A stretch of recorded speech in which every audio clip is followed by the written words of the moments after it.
Selamat pagi jemaat yang setia Gereja City Blessing.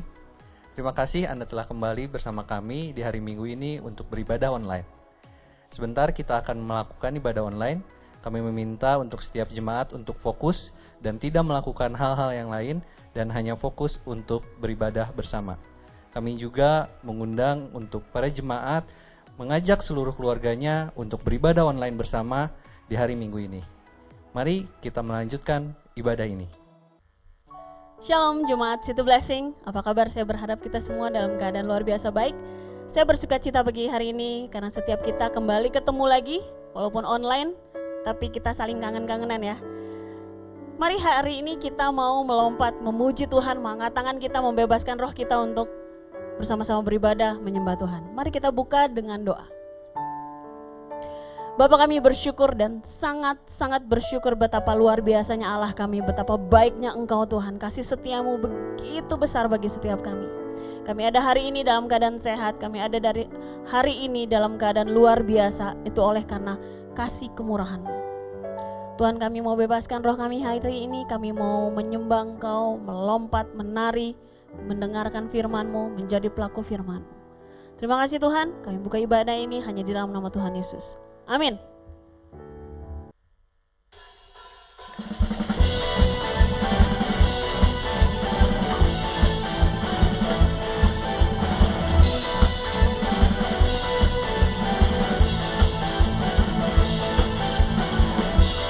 Bukti karya-Mu nyata dari hari ke hari. Besar cinta-Mu nyata dari generasi ke generasi. Angkat sakitku, angkat beban hidupku.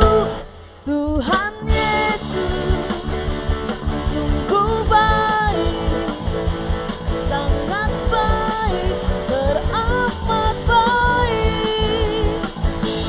Tuhan Yesus sungguh dahsyat, sangat dahsyat, teramat dahsyat.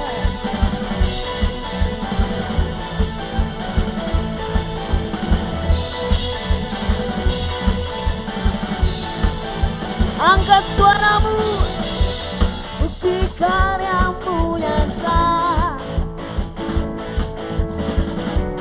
dari hari ke hari. Besar cinta-Mu nyata dari generasi ke generasi. Angkat sakitku, angkat beban hidupku. Tuhan Yesus sungguh baik, sangat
setia.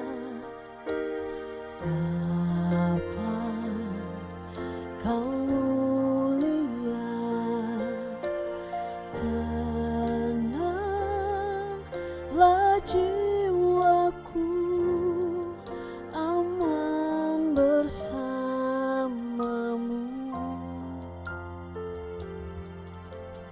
Lebih dari harta, Kaulah segalanya. Tenanglah jiwaku dalam hadirat-Mu. Kau tunjukkan kasih setiamu, Kau menyediakan yang ku perlu. Kau setia, Kau mulia, dulu, sekarang, dan selamanya. Kau tunjukkan kasih setiamu, Kau menyediakan yang ku perlu. Kau setia, Kau mulia, Bapa, Kau setia.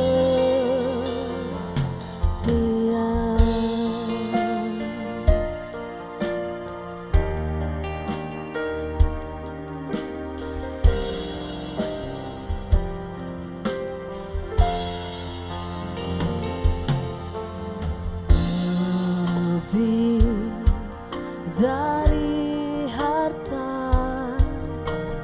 Kaulah segalanya. Tenanglah jiwaku dalam hadirat-Mu. Kau tunjukkan kasih setiamu, Kau menyediakan yang ku perlu. Kau setia, Kau mulia, dulu, sekarang, dan selamanya. Kau tunjukkan kasih setiamu, Kau menyediakan yang ku perlu. Kau setia, Kau mulia, Bapa, Kau setia.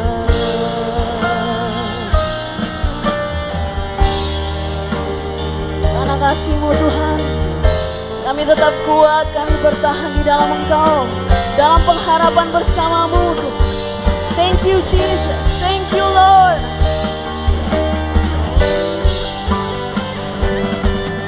Kau tunjukkan kasih setiamu,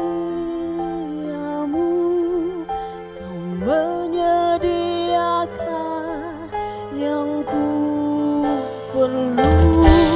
Kau setia, Kau mulia, dulu, sekarang, dan selamanya.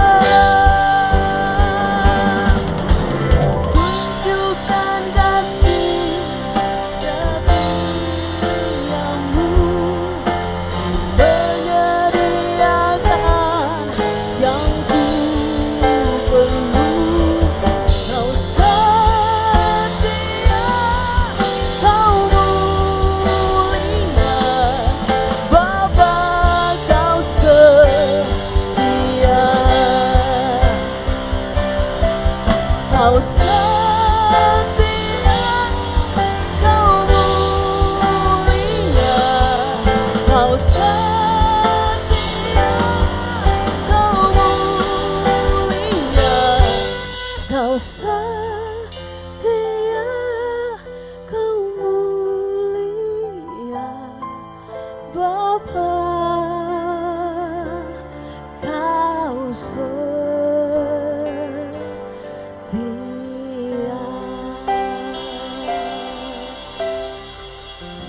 Shalom Bapak, Ibu, Saudara-saudari sekalian.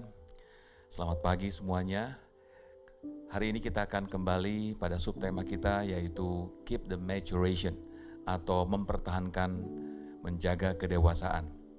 Dan firman Tuhan yang akan diambil pada kesempatan pagi hari ini adalah dari 1 Samuel 30, khususnya ayat 1 sampai 20, lalu ditambah ayat ke-26. Namun sebelumnya saya ingin mengajak Anda semua untuk kita bisa tunduk kepala dan berdoa bersama-sama. Mari berdoa. Terima kasih Tuhan untuk kesempatan pagi hari ini kami mau mendengarkan firman Tuhan. Kami percaya Tuhan akan berbicara banyak sekali pada kami pribadi lepas pribadi. Roh Kudus berikan kami pengertian dan pewahyuan khusus pagi hari ini untuk dapat mencerna pesan dan kehendak-Mu Tuhan melalui hamba-Mu ini. Dan Tuhan, enable us Tuhan, mampukan kami Tuhan, empower us Tuhan.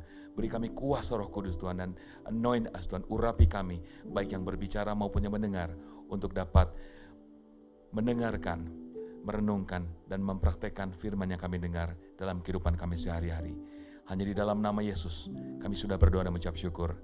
Haleluya. Amin. Bapak, Ibu, saudara-saudara sekalian, mari kita baca dari 1 Samuel 30, khususnya ayat 1 sampai 20, kemudian ada tambahan ayat 26. Ketika Daud serta orang-orangnya sampai ke Ziklag pada hari yang ketiga, orang Amalek telah menyerbu tanah Negeb dan Ziklag. Ziklag telah dikalahkan oleh mereka dan dibakar habis. Perempuan-perempuan dan semua orang yang ada di sana, tua dan muda, telah ditawan mereka. Dengan tidak membunuh seorang pun, mereka menggiring sekaliannya, kemudian meneruskan perjalanannya. Ketika Daud dan orang-orangnya sampai ke kota itu, tampaklah kota itu terbakar habis. Dan istri mereka serta anak-anak mereka yang laki-laki dan perempuan telah ditawan. Lalu menangislah Daud dan rakyat yang bersama-sama dengan dia itu dengan nyaring, sampai mereka tidak kuat lagi menangis.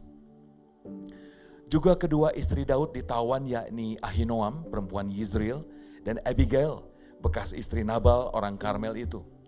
Dan Daud sangat terjepit, karena rakyat mengatakan hendak melempari dia dengan batu.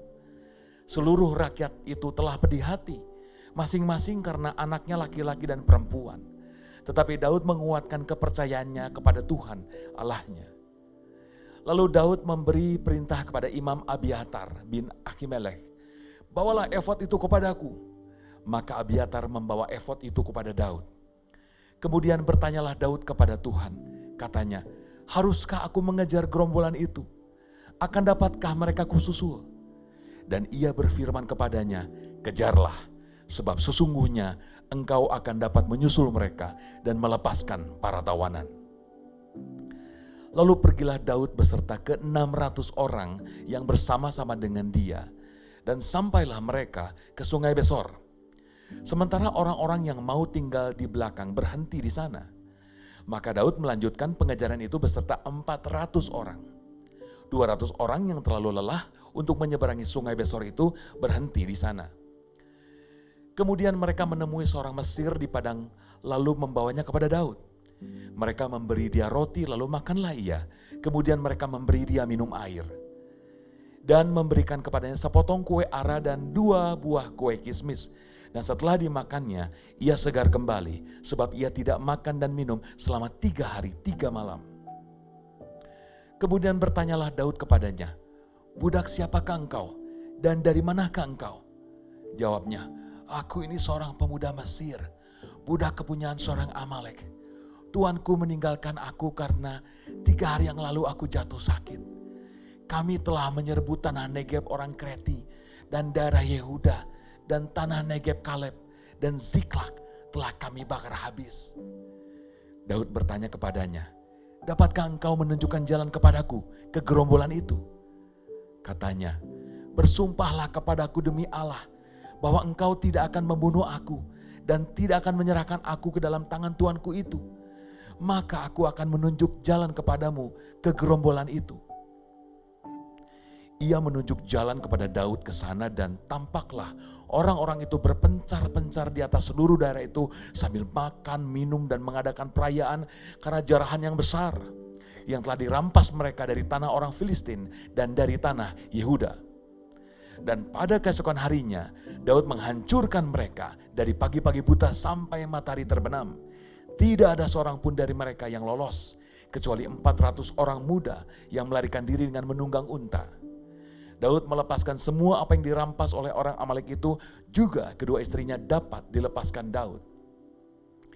Tidak ada yang hilang pada mereka, dari hal yang kecil sampai hal yang besar, sampai anak laki-laki dan anak perempuan, dan dari jarahan sampai segala sesuatu yang telah dirampas mereka, semuanya itu dibawa Daud kembali. Daud mengambil segala kambing, domba dan lembu, semuanya itu digiring mereka di hadapannya, serta berkata, "Inilah jarahan Daud." Ayat 26, ketika Daud sampai ke Ziklag, dikirimnyalah sebagian dari jarahan itu kepada para tua-tua di Yehuda, kepada teman-temannya dengan pesan, "Inilah pemberian kepadamu dari jarahan yang dirampas dari musuh Tuhan." Saudara-saudara, Bapak Ibu sekalian, berbahagialah kita yang mau mendengarkan, merenungkan dan mempraktekkan setiap isi firman Tuhan dalam kehidupan kita sehari-hari. Kalau misalnya kejadian Daud ini diliput oleh media massa, mungkin yang terlihat adalah ini. Ada breaking news live langsung dari Ziklag, di mana di sana ditayangkan Ziklag luluh lantak dimakan api, dibakar dengan sengaja. Mengapa bisa demikian? Karena Ziklag ditinggal oleh Daud tanpa penjagaan yang mumpuni.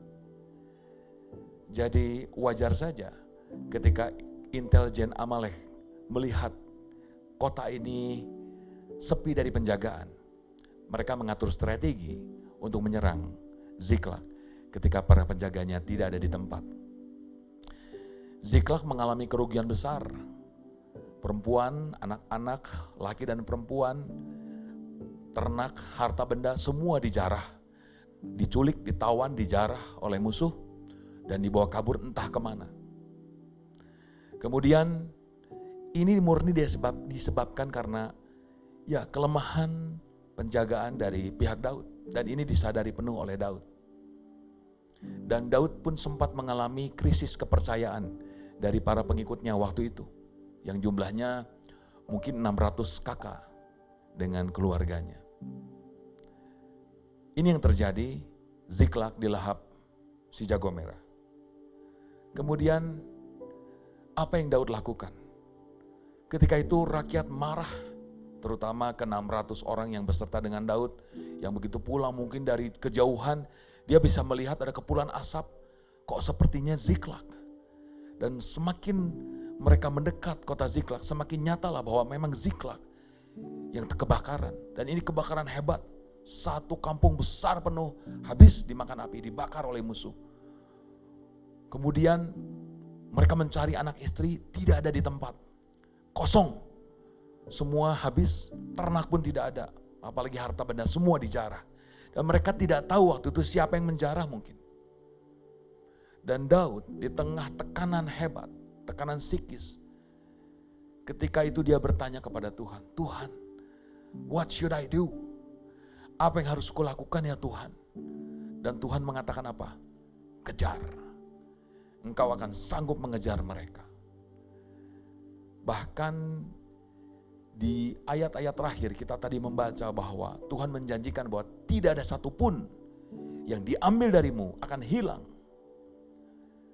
Itu yang terjadi pada diri Daud. Kalau kita kembali ke laporan yang pertama tadi tentang Ziklag dilahap si jago merah. Mungkin ini melambangkan usaha kita, bisnis kita mungkin.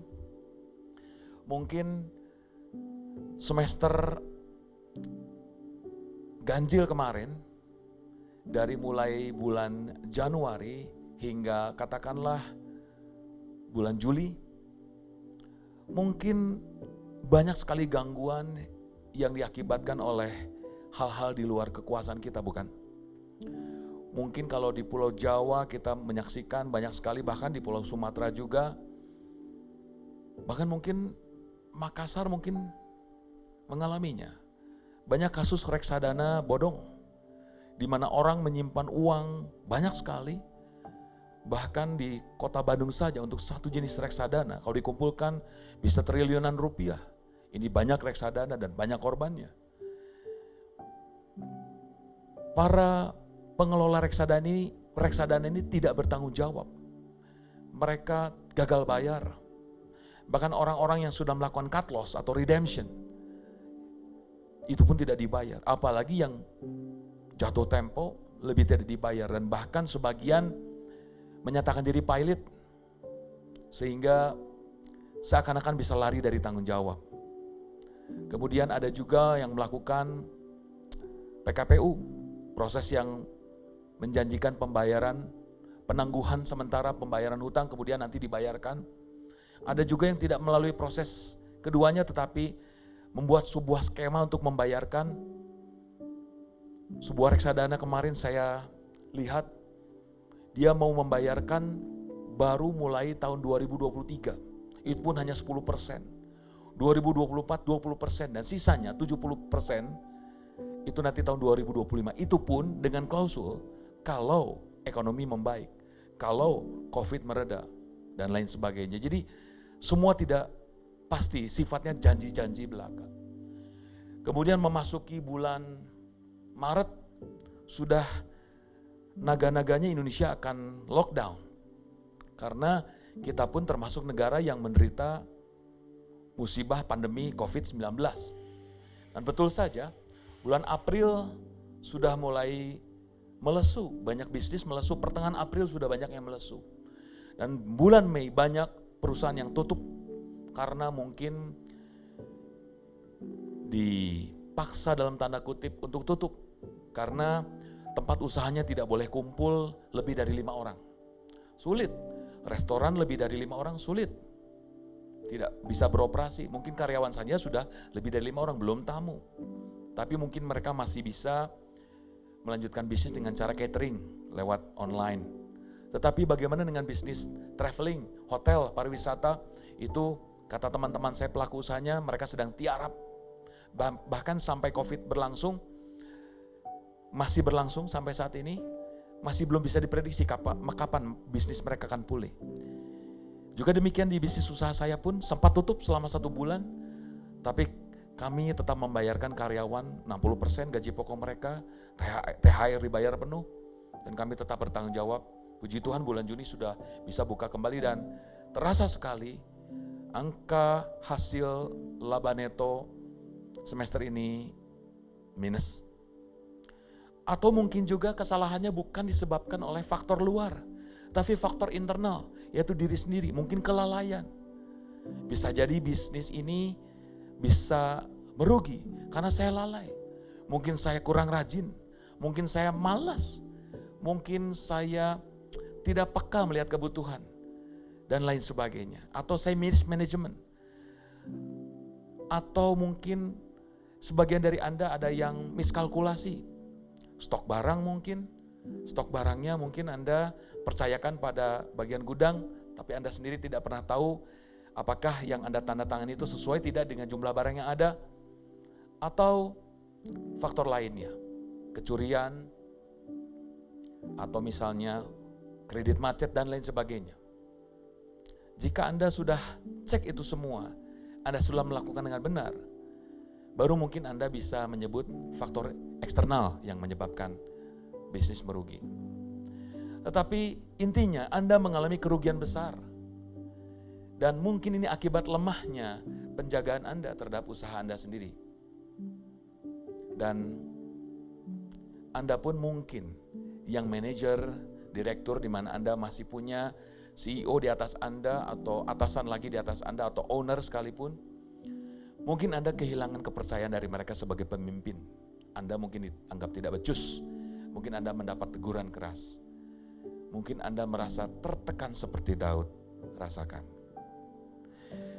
Mari kita belajar dari Daud yang dia datang kepada Tuhan Dia panggil Imam Abiatar, bawa efod kepadaku. Efod adalah sebuah alat yang bisa dipakai untuk berkomunikasi dengan Tuhan di zaman itu. Hari ini Yesus telah mati, kita gak perlu alat itu. Kita bisa tinggal menundukkan kepala dan melipat tangan berkata, Bapa. Dan menutupnya dengan nama Yesus. Sudah cukup. Tuhan menjawab doa Daud. Karena Daud bertanya pada Tuhan. Jadi ini saat yang tepat untuk bertanya, Tuhan, ada apa ini Tuhan? Apa rencanamu atasku Tuhan? Apa kehendakmu atas bisnis dan usahaku ini Tuhan? Daud bertanya dan Tuhan menjawab. Tidak ada alasan Anda untuk tidak bertanya sehingga tidak mendapat jawaban dari Tuhan. Jawaban dari Tuhan bisa macam-macam. Iya, tidak, atau iya tapi tunggu dulu. Saya percayakan hal itu. Akan tetapi ini disebut bertanya kepada Tuhan. Bukan mengira-ngira, bukan berasumsi. Ada orang beranggapan bahwa mereka bertanya Tuhan dengan cara demikian. Tuhan, jika ini memang rencanamu, maka buka semua jalannya Tuhan. Jika ini bukan rencanamu, tutup semua jalannya Tuhan. Saya tidak melihat Alkitab mengajarkan cara seperti itu. Itu tradisi yang dipercaya turun-temurun di gereja. Tetapi Alkitab tidak mengatakan hal demikian. Banyak sekali dalam Alkitab setelah saya membacanya berulang-ulang. Banyak jalan terbuka, namun jangan masuk kata Tuhan. Sebab ujungnya membawa kebinasaan. Berarti jalan terbuka belum tentu dari Tuhan. Dan banyak jalan tertutup, tetapi dobrak. Banyak jalan tertutup. Dari mulai siapa? Abraham, Daud. Daud mau jadi raja, jalan tertutup. Dijegal Saul. Abraham mau jadi bangsa orang besar, jalan tertutup. Istrinya mandul. Yusuf mau jadi orang hebat, yang mengatakan bisa mengatasi bintang-bintang, masuk dalam sumur. Itu bahkan Yesus sendiri pun ada jalan tertutup di depannya. Bapa kalau boleh cawan ini berlalu dari hadapanku. Tuhan bilang tidak. Dan Yesus dobrak. Paulus juga mendobrak pelayanannya. Demikian juga dengan Anda dan saya. Kita tidak bisa mengadakan damai sejahtera. Patokannya damai sejahtera. Kalau damai sejahtera berarti dari Tuhan. Kalau memang demikian,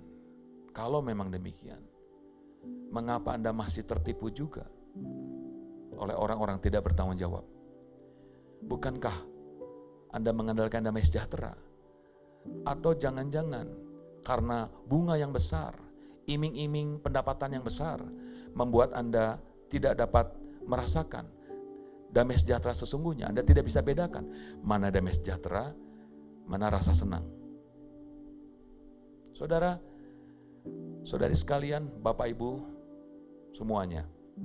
Mari bertanya pada Tuhan dan Tuhan akan menjawab precisely, jelas sekali, tanpa kita harus berandai-andai, tanpa kita harus berasumsi. Jangan suruh buka tutup jalan Tuhan. Tuhan bukan petugas DLL AJR.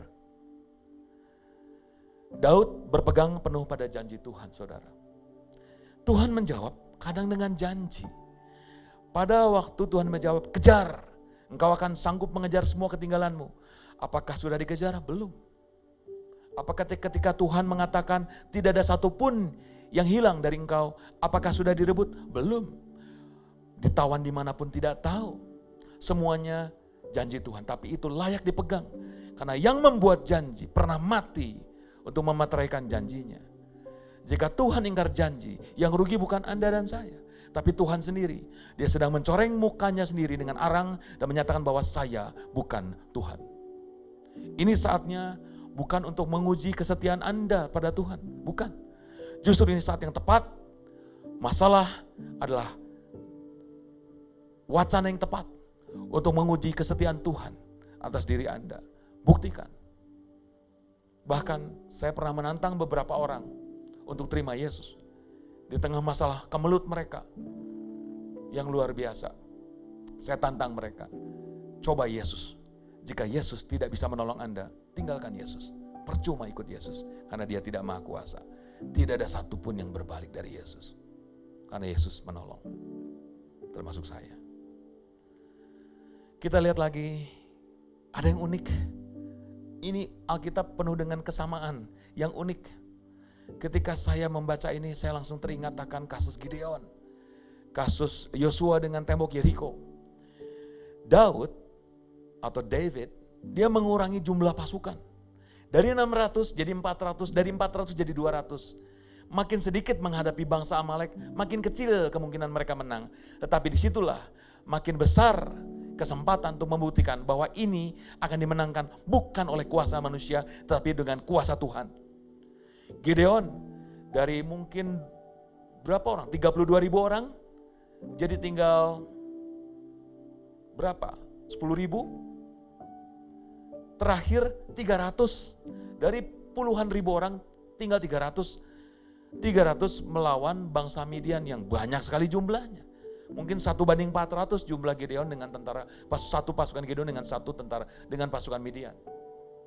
Tapi itu pun dilakukan oleh Yosua. Dia tidak membawa alat-alat perang mengitari tembok Yeriko yang tebal sekali dan tinggi sekali.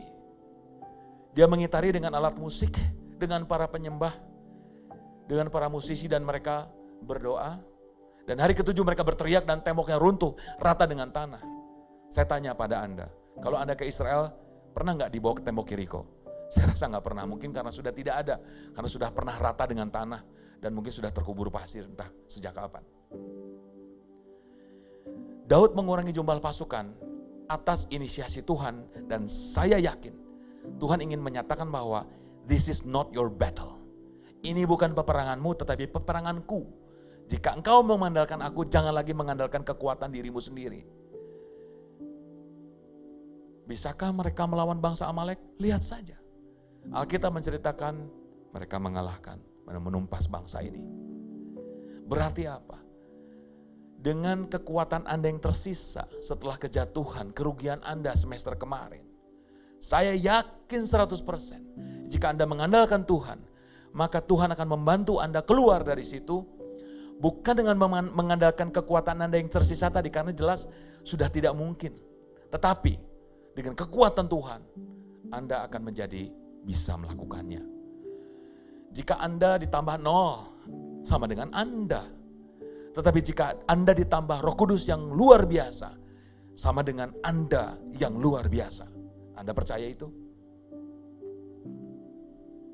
Di tengah-tengah perjalanan ada kejadian unik lainnya. Pada saat mereka sedang mencari di mana letak persembunyian bangsa Amalek yang baru saja menjarah dan membakar habis Ziklag itu. Tiba-tiba di jalan ada urusan lain, yaitu Daud menemukan seseorang yang tergeletak, hampir mati di tengah jalan. Seyogianya Daud meninggalkan tugas panggilan hatinya ini. Tetapi Daud itu seperti orang Samaria yang baik hati. Dia berhenti dan dia menghentikan seluruh pasukan kereta kudanya itu, berhenti semuanya untuk hanya menolong orang ini barang sejenak. Orang ini diberi makan, diobati, bahkan sampai siuman, sampai segar. Ditanya, kamu siapa? Dan dijawab, saya orang Mesir.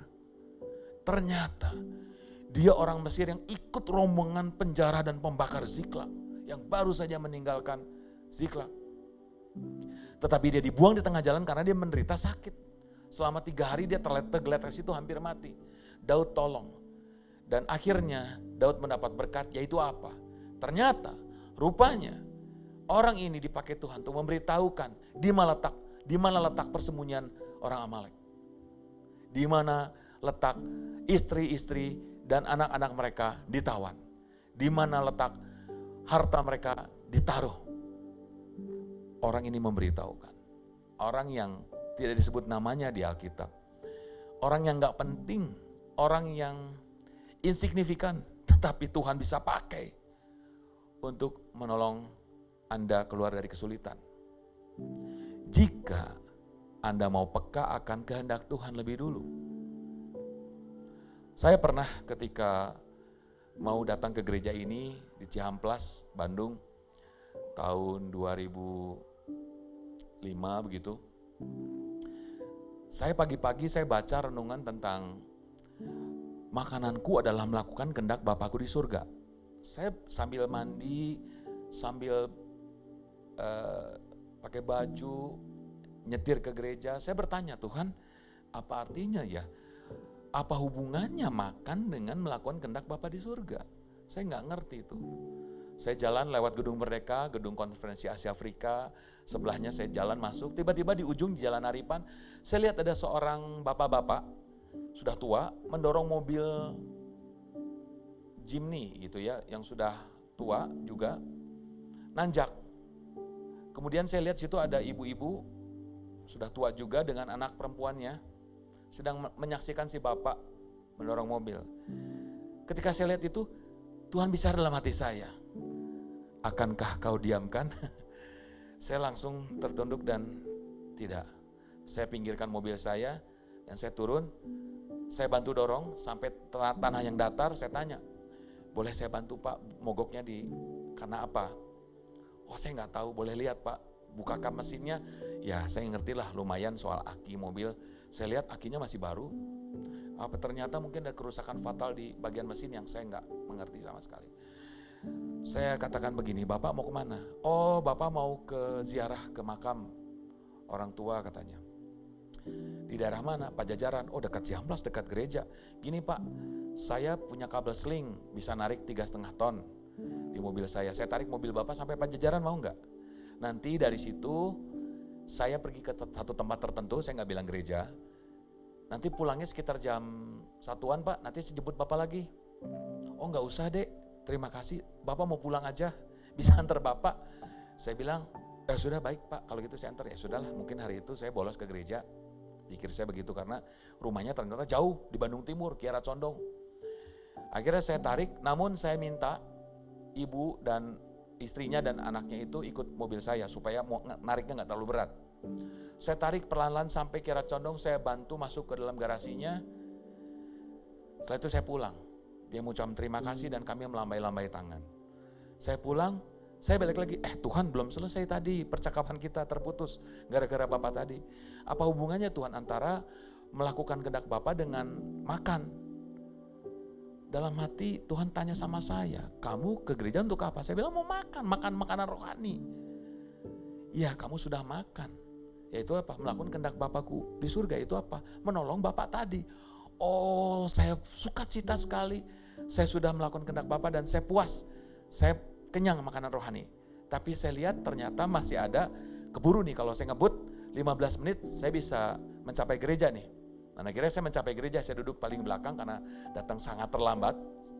Ketika saya datang, tiba-tiba Pastor Yosi berkata, jangan lupa jemaat yang setia, firman yang tadi disampaikan yaitu makananku adalah melakukan Bapa di surga, kehendak Bapa di surga. Saya langsung kaget. Wah ternyata saya telah melakukan kehendak Bapa dan saya senang sekali. Dan dari situ saya bisa cerita ke banyak orang tentang hal ini. Apa yang saya coba sampaikan di sini adalah jika Anda sedang melakukan sesuatu bagi Tuhan, kadang Tuhan ingin Anda melakukan hal yang lain lebih dulu. Lakukan saja karena itu masih dalam koridor kehendak Tuhan. Kayaknya menolong seperti ini buang-buang waktu saja karena ini mendesak sekali. Keluarga yang ditawan, kalau dibunuh bagaimana dan lain sebagainya, ketakutan orang pada zaman itu, termasuk Daud saya rasa. Tetapi Daud peka sekali akan kehendak Tuhan. Dia lihat ada orang tergeletak dan dia tolong dulu.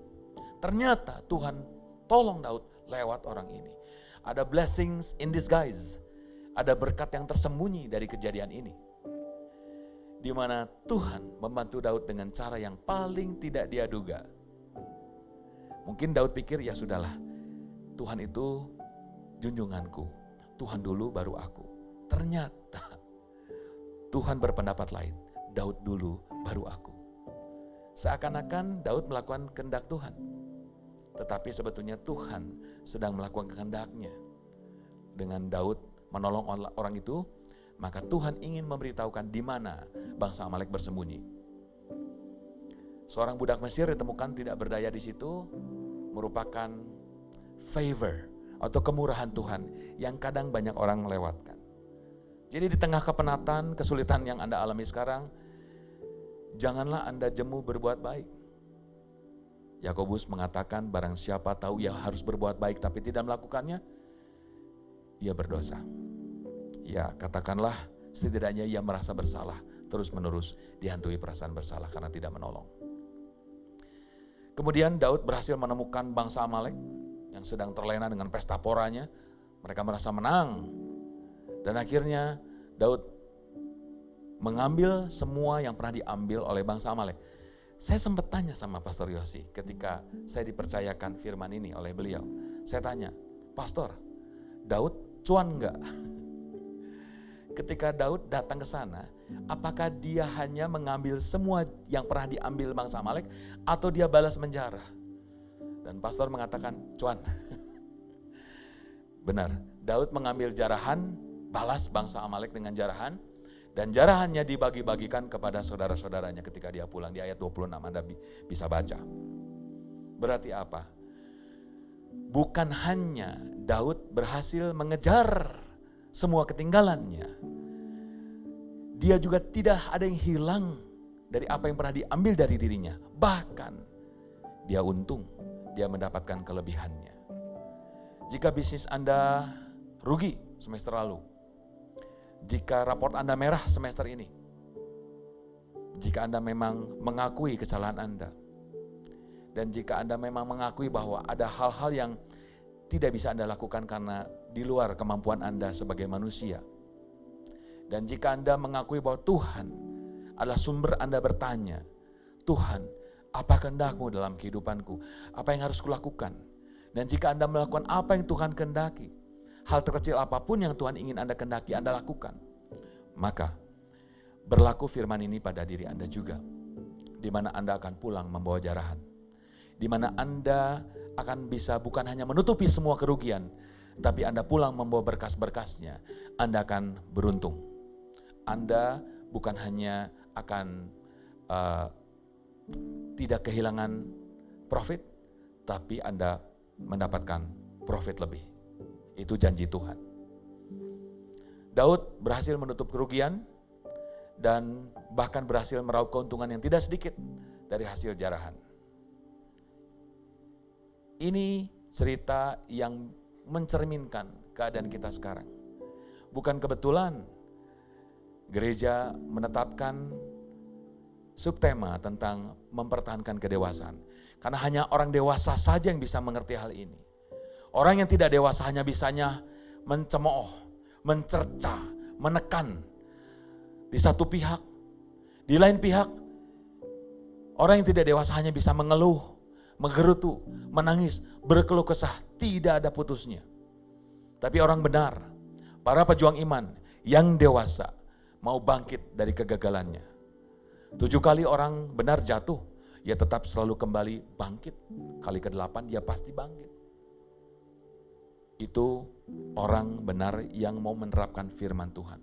Bukan sekadar jadi orang Kristen saja. Kristen artinya pengikut Kristus.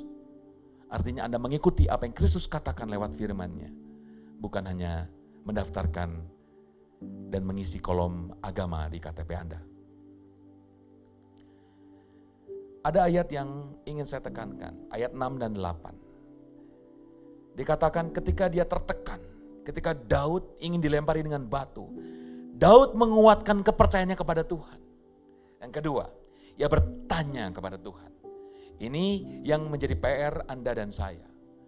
Mari, di tengah situasi yang serba tidak menentu ini, bahkan banyak yang meramalkan COVID-19 ini belum tentu akan berakhir dalam 1-2 tahun ke depan. Bahkan katanya Indonesia akan mengalami krisis berkepanjangan dan lain sebagainya. Tapi mari kita menguatkan kepercayaan kita hanya kepada Tuhan. Sebab diri ini sudah tidak dapat dipercaya lagi. Dunia ini sudah tidak dapat diandalkan lagi. Hanya Tuhan yang tidak pernah ingkar janji. Tuhan yang setia yang hanya dapat diandalkan. Dan dia layak diandalkan. Untuk memenuhi janjinya, dia sudah mati bagi Anda dan saya di salib ribuan tahun yang lalu. Kemudian mari bertanya pada Tuhan. Bukan lagi berandai-andai, berasumsi. Tidak. Orang yang mengandalkan tanda-tanda, itu orang yang tidak percaya Tuhan. Orang percaya Tuhan, dia bertanya pada Tuhan. Dan Tuhan pasti menjawab. Terutama jika Anda bertanya yang seturut dengan kehendak-Nya. Tetapi seringkali orang bertanya ini. Why God? Why? Why me, God? Mengapa Tuhan ini terjadi pada diri saya? Mengapa harus saya, Tuhan? Bahkan sebagian orang yang cuma bisa mengkritisi, mencemooh, mengomentari, mengatakan, kenapa bisa terjadi pada diri Anda? Jangan-jangan ada dosa, ada kesalahan dalam diri Anda. Terus yang diungkit-ungkit hal yang seperti itu. Why God? Kadang bertanya seperti ini tidak akan membuahkan jawaban apa-apa. Mari belajar dari Daud. Dia mengatakan apa? Dia bertanya ini pada Tuhan. Why not God? Why not? Why not? Mengapa tidak Tuhan? Kalau Anda baca di Alkitab terjemahan The Message Bible, dikatakan bahwa saat Tuhan bertanya pada Daud, Daud, maukah engkau menunggu barang sebentar? Maukah engkau bersabar? Maukah engkau menunggu aku? Menanti-nantikan aku? Apa jawab Daud? Dia katakan, God, you are my one and only. I will wait as long as you say. Everything I need comes from you, Lord. So why not? Daud mengatakan, Tuhan, engkaulah milikku satu-satunya. Aku akan menunggumu Tuhan, selama engkau mau. Toh semua ini datang darimu Tuhan.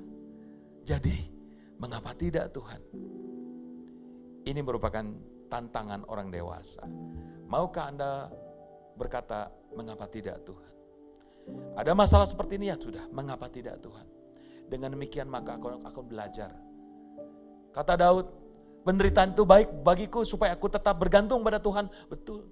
Sebab kalau orang tidak menderita hidup enak, dia gak akan pernah bergantung buat Tuhan, pada Tuhan. Untuk apa Tuhan? Saya punya teman, saya katakan, wah bisnisnya hebat sekarang. Tuhan berkati kamu banyak sekali. Dan dia katakan apa? Bukan, ini bukan dari Tuhan. Ini kan usaha saya bertahun-tahun. Tuhan gak ada, Tuhan tuh gak adil. Kalau Tuhan adil, mengapa banyak orang miskin di luar sana? Saya sampai tidak meneruskan percakapan karena memang suasananya sudah jadi panas. Daripada berdebat, lebih baik saya mengundurkan diri dari perdebatan. Banyak orang merasa bahwa tidak perlu Tuhan. Tuhan ya perlu mungkin untuk sebagian anak muda menganggap untuk tugas gereja, tugas pelajaran agama di sekolah atau tempat kuliah, atau untuk orang-orang tertentu ya untuk administrasi, mau menikah harus ada surat nikah dari gereja, di mana syarat gereja tertentu suka menyuruh mereka komsel lebih dulu dan harus berjemaat, ya sudah, jadi mereka berjemaat. Tapi banyak yang sudah menikah kabur dari gereja, banyak juga ke gereja hanya sebagai rutinitas daripada nggak ada kerjaan, ya malas pergi ke gereja. Kalau sekarang sudah online seperti ini masih malas juga, ya berarti memang gak pernah mau niat ke gereja, itu saja. Kita ke gereja bukan untuk ke gereja, kita mau menyembah Tuhan bersama-sama secara komunal. Kedua, kita ingin mendapatkan makanan rohani tadi. Tanpa itu kita kering kerontang, gak cukup. Masa makan makanan rohaninya 1 kali hari Minggu, babak belurnya 6 hari di luar sana. Dijamin, Anda akan mundur, bahkan berbalik dari Tuhan. Selesai sudah apa yang Tuhan ingin sampaikan pada kesempatan siang hari ini.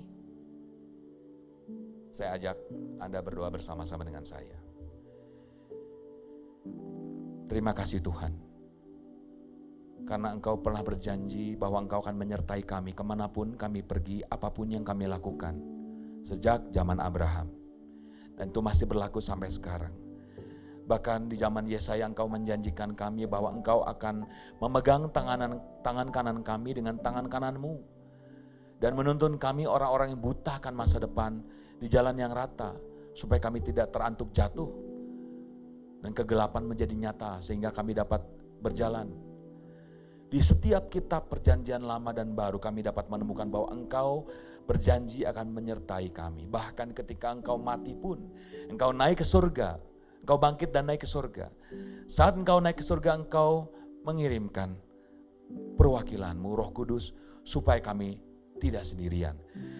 Tuhan Engkau terus menyertai kami, bahkan dijanjikan dalam amanat agung, Engkau menyertai kami sampai akhir zaman. Sebab itu tidak ada alasan buat kami merasa kami ini hanya sendirian menghadapi masalah. Kami percaya bahwa masalah dan cobaan yang kami hadapi ini adalah masalah pencobaan biasa, di mana Engkau memberikan kami kekuatan Yesus Kristus untuk kami dapat menanggulanginya. Dan bahkan kami mendapatkan jalan keluar. Terima kasih Tuhan, kami punya Tuhan yang dapat diharapkan.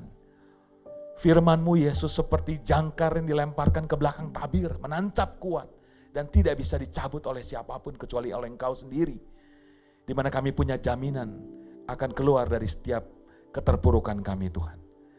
Terima kasih Tuhan. Saatnya kami menantikan kesetiaan-Mu Tuhan dinyatakan. Kemuliaan-Mu dinyatakan Tuhan. Kami mengandalkan kasih karunia-Mu, bahkan belas kasihan-Mu Tuhan. Kami tidak lagi mau melihat ke belakang, kami hanya mau melihat ke depan, dan kami akan bersiap-siap Tuhan untuk berlari dan memenangkan hadiah di depan. Kami akan berhenti lihat ke belakang, kami akan lihat ke depan, bersiap berlari dan mendapatkan apa yang menjadi kehendak-Mu atas kami. Dan di tengah perjalanan lari ini Tuhan, kami percaya kami akan menemukan budak-budak Mesir, di mana kami akan menemukan favor demi favor, kemurahan demi kemurahan, berkat yang tersembunyi satu dengan berkat yang tersembunyi lainnya. Di mana Engkau seakan ingin meminta tolong kami, tapi sebenarnya Engkau yang menolong kami Tuhan, untuk kami bisa keluar dari setiap masalah kami. Dan saat keluar dari masalah ini, kami akan seperti Daud Tuhan, kami tak akan bisa berhenti memuji-Mu Tuhan. Mulut kami tidak bisa dihentikan untuk menceritakan betapa dahsyatnya perbuatan-Mu di masa lalu kehidupan kami. Sehingga banyak orang akan menikmati kesaksian ini dan jiwanya dimenangkan. Terima kasih ya Tuhan, untuk kesempatan siang hari yang indah ini Tuhan. Terima kasih, kami pegang janji-Mu bahwa kami akan bisa mengejar semua kerugian, ketinggalan kami di masa lalu. Dan kami tidak akan kehilangan satupun apa yang telah iblis rampas dari kehidupan kami. Dan kami percaya Tuhan, akan ada hasil lebih di belakang sana yang telah Kau persiapkan. Sebab Engkau bukan hanya Tuhan yang berada di atas gunung, tapi Engkau yang mau berada di bawah lembah untuk menemani kami yang sedang kelam. Sebab itu kami tidak takut bahaya Tuhan, sebab Engkau besertaku. Tuhan, berkati gereja ini Tuhan.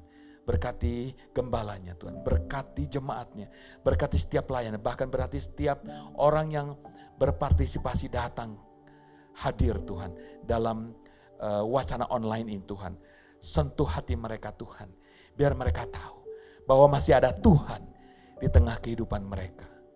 Masih ada Tuhan, Allah yang sama dengan Allahnya Daud, ada dalam kehidupan mereka. Sebab Engkau tidak pernah berubah, dulu, sekarang, dan selamanya. Terima kasih Tuhan. Kami mengucap syukur dan terima kasih. Tiada Allah sebaik Engkau Tuhan. Haleluya. Amin.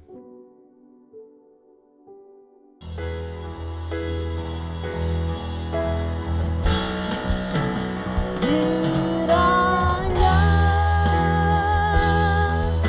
Kau memberkati aku berlimpah-limpah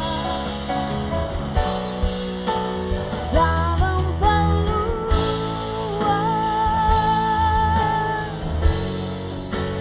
daerahku.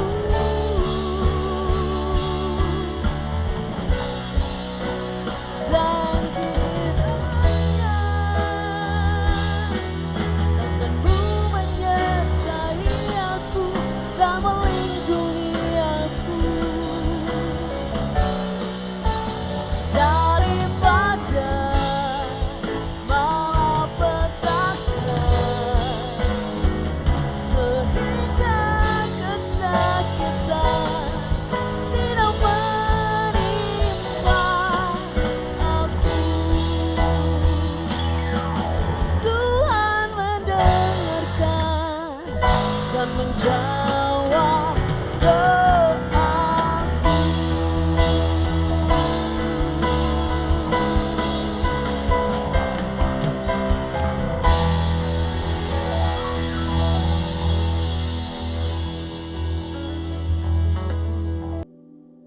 Saudaraku yang kasih, mari buka hatimu dan angkat tanganmu.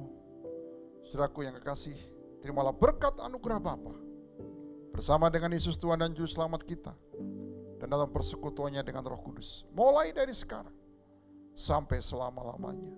Di dalam nama Tuhan Yesus kami berdoa dan bersyukur. Haleluya. Amin. Saudaraku, tetap semangat, tetap sehat. Tuhan Yesus memberkati.